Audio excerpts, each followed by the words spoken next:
Um, Generally, as you can expect it, that it is sparsely populated.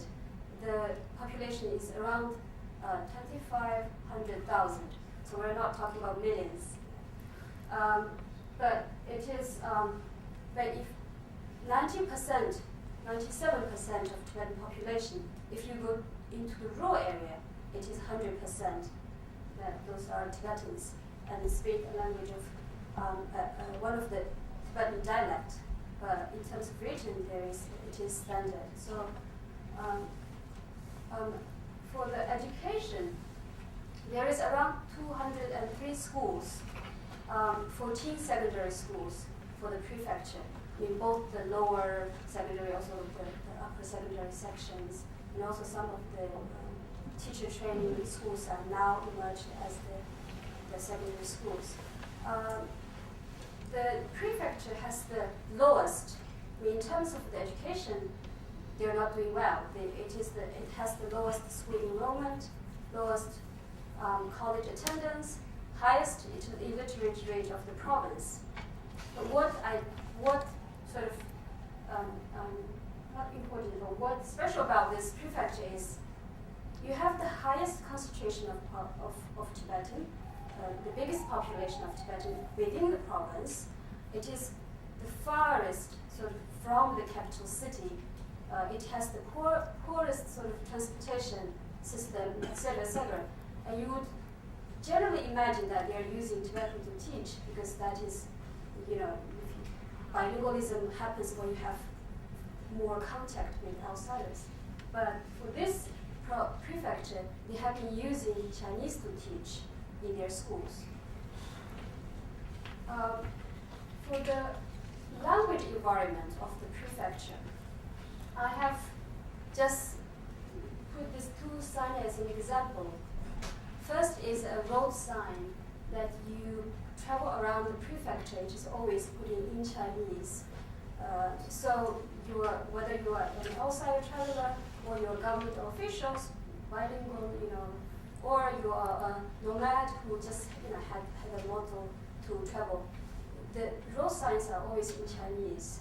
And actually this is only part of what we have used as the example for the domains. If you go into the government, the service, of course, is in Chinese.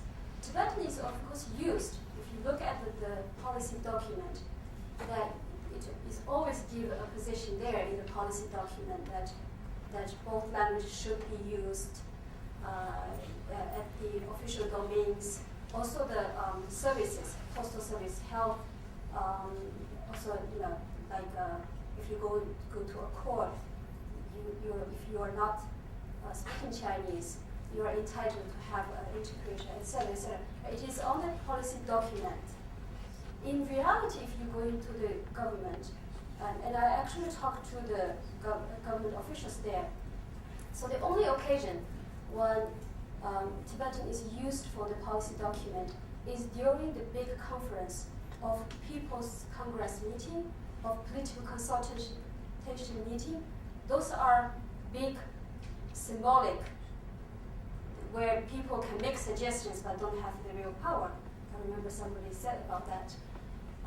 During those meetings, the document is made available in Tibetan, but intercommunication between the officers, inside documents are always only available in Chinese. Of course, as a prefecture, autonomous prefecture status, you might find the document that has the title, the sort of the letterhead in Tibetan, more or less like a symbolic gesture. So about that symbolic sort of use of Tibetan, I will show another example of this picture. Right? This picture is a hotel owned by the prefecture government. It's called Yushu Hotel. And so in big Chinese letter, you can tell it is Yushu Hotel. But the Tibetan is very up there, almost that you can't really see clearly. And then down there are two signs of the stores that comes up with both language. But those are a sort of a policy action put forward last year, specifically after the political consultation meeting was over, because a lot of representatives asked for this, And also in 2007, in August, they are going to have a big sort of summer event. You always have this kind of cultural festival and also attract foreign investors or investors from China, inland cities. So there is summer. We always have this big event put together. Also nomads enjoy it. You have horse race, you have yak race, and people come here to shop. Because to prepare that event, this policy action was put forward that signs for the stores that has to be made available in both language. But again, lots of Tibetans find that there are mistakes in the spellings, the words were too small, or it's disproportionate. In general, if you walk in any of the town, it is meant to be bilingual. Meaning, you hear bilingual, you hear people talking, you hear those signs. It's meant to be bilingual town after that.